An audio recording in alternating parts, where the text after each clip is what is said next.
All right, Knicks fans, we need to talk about the center position because right now this front office is playing a game of patience that honestly has my nerves fried. Andre Drummond is on this roster.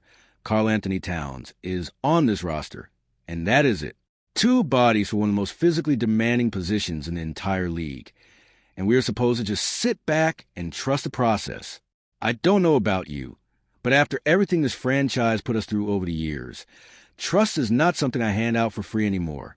Let's start with the obvious. Drummond is not the long-term answer here. And honestly, nobody in the front office thinks he is either. The guy is 33 years old. His lateral quickness on defense is not what it used to be. And if we're being real with each other, he was signed because he was cheap, available, and good enough to survive the regular season grind. That's it. That's the whole scouting report. He is a bridge, not a building block. And look, there's nothing wrong with bringing in a stopgap guy. Teams do it all the time. But as a fan sitting here in August watching the front office drag its feet, I want more urgency. We're the defending champions. We should not be treating the backup center spot like an afterthought. Now here's where it gets interesting, and honestly, where my frustration turns into a little bit of cautious optimism. Word is the front office isn't panicking because they are playing the long game. They know the trade deadline in February is really the finish line here, not opening night. Since Robinson's injury history is what it is, and Towns needs a real partner who can protect the rim when he can't, the front office is reportedly banking on better options shaking loose as the season unfolds. And you know what? If you look at the landscape around the league, that patience actually makes some sense. Think about it. Right now, some of the names floating around as trade targets are honestly underwhelming. Nobody is thrilled about the current rumor mill. But rosters change fast once the season gets rolling. Teams figure out where they stand in the standings. Guys who look like key rotation pieces in October suddenly become expendable by January. That's just how this league works. Let me give you a few scenarios worth watching, because this is where things could get juicy for us. What if Memphis realizes Zach Edey just doesn't fit next to Cam Boozer in the front court? What if Boston can't find enough minutes to keep everybody happy with Nemia's Quetta already logging center minutes? Dallas has a real decision to make on Derek Lively, too, since paying big money as a restricted free agent next summer is not guaranteed, and that could push them into moving him before the deadline instead. Golden State could shop Al Horford if their season slips further down the West standings. Phoenix might cut ties with a young big man if the fit isn't working. Portland has depth at the position that could get thinned out.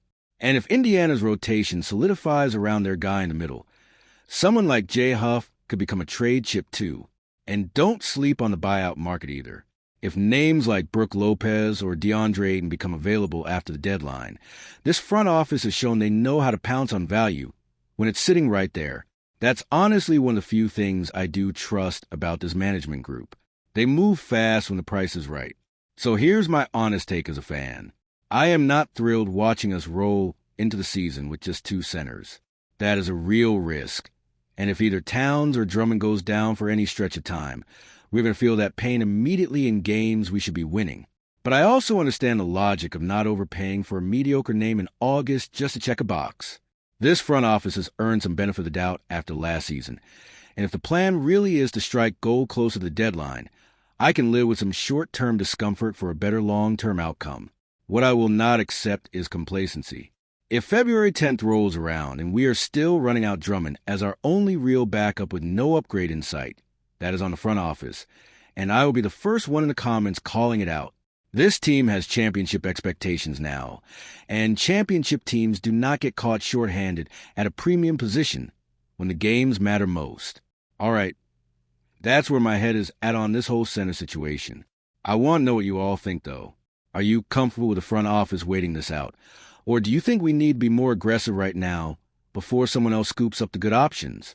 Drop your take in the comments. I read every single one of them, and honestly, some of you have takes better than half the analysts on television. If this video gave you something to think about, smash that like button. It genuinely helps this channel grow and it costs you nothing. And if you haven't subscribed yet, what are you waiting for?